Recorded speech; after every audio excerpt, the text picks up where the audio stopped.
In this video, we're going to see how to edit our positional representations inside of Inventor. So here I have edit positional reps, IAM, from our working files directory.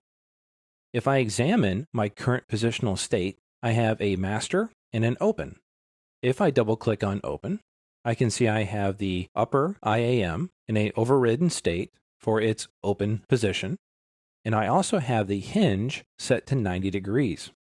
Now, here it's pretty easy for me to tell what's been overridden because I have a very short tree.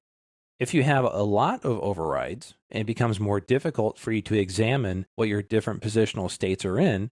You can actually make a truncated browser that only shows you what's been modified. We do that by going to our browser on the left-hand side. If we click on Model and choose Representations from that pull-down, it'll switch over to a positional state and show Master, Open. If we expand Open, we can see the upper is in a open condition and the hinge is overridden to be 90 degrees.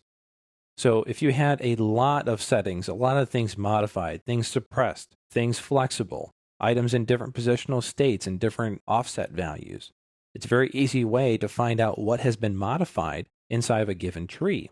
Now, if you did the work yourself, hey, no problem. You probably already remember what you did. Now, if you pass this on to somebody else and they need to examine how your positional state is set up, this is very handy. Now, other things we can do in here is we can create a new positional representation with our first button there. And that's no different than right-clicking and choosing New back on the traditional browser. We also have a Verify Positional Representations, which will just do a quick quality check to make sure everything is set the way it should be.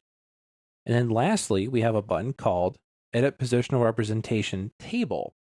And what that will do is launch Microsoft Excel, and you can modify your values inside of an Excel spreadsheet. But what you cannot do is you cannot create a new positional representation inside of Excel.